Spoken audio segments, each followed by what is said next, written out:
Bitcoin so well because you're so convincing and so passionate about it. And then he said, I don't sell Bitcoin. I just say what I think. I didn't bring any slides. But it's important to have visual aids, right? So I brought some pictures. It aids me. So. Oh, it's really simple. So what you have to do in order to become a really good public speaker is start 25 years ago and do it 5,000 times. All right, see you later. See you. Do you know Seth Godin actually? Who? Seth Godin? Yes, I do. I've read 4 or 5 of his books. Do you know books. the creator of Jekyll Island, the book? I don't think so. No? But I am an avid reader, so if you tell me about a new book, I will read it by next week. And it's a big book. It's like this. Yes. Like this, and it's about the creator of Jekyll Island. It's about the Fed actually. And what would you describe? What kind of creature is the current banking system? Maybe you find a metaphor like octopus. It's a dinosaur. It's big. It's heavy. It's ruled the world for hundreds of millions of years, and it has only contempt and disgust for the little furry mammals that it steps on every now and then. But there's a meteor in the sky, and the little furry mammals are about to inherit the earth. So I think Bitcoin really can become a way of giving people choice and power. In most Western societies, it is an accepted fact that separation of state and church is a good idea. I believe that separation of state and money is also a good idea.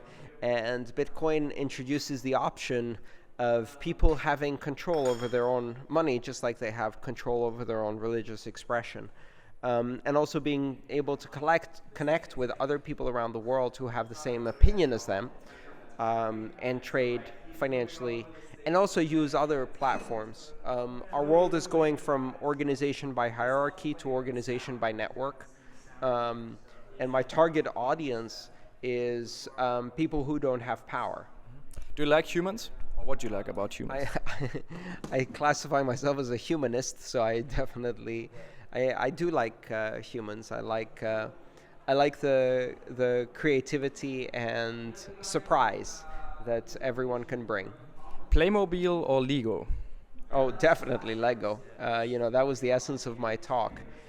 So anything that can allow you to be creative and not force you to choose a certain way or path is what I'm for. And you said also if you take the factory of BMW, which is fully automated, but for one process only, there's some disadvantage. What's the advantage of Lego compared to Playmobil? Or what can make someone who has a flexible production better than someone who is stuck in one scale efficiency product?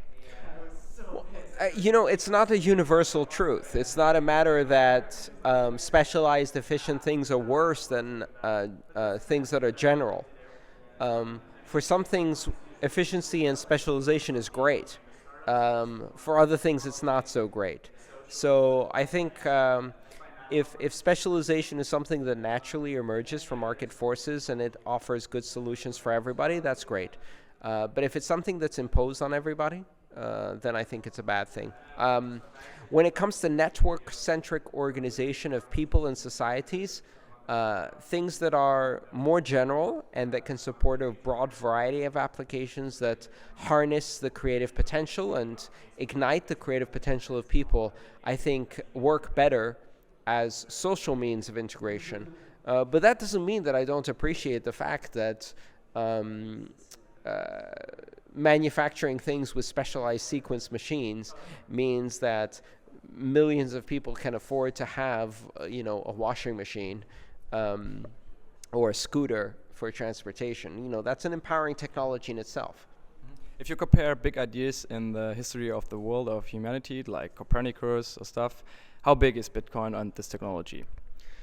Bitcoin itself is not the really interesting idea. The idea is creating money that is not connected to state or banks by making it connected to a network and making network-centric money. That is a really big idea. And the reason it's big is not because of Bitcoin.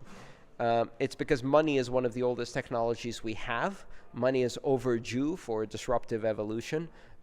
Money has been turned into a degenerate form that is strictly controlled.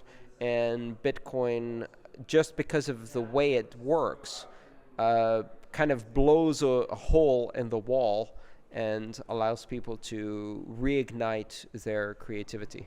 If you write code that supports surveillance and gross violation of the rights of others, you are working for the wrong team, right? Because you have it within your capability to write code for good. And there's so many ways to do that today. It's no longer difficult. You can write code in the public domain and open source openly and in collaborative fashion with thousands of other people around the world. I'm terrified of some of the laws that are being set in code by some of the social media services. I won't mention any. I'm not a member. Because what they do is they are beginning to shape social interaction in a way that is completely out of control.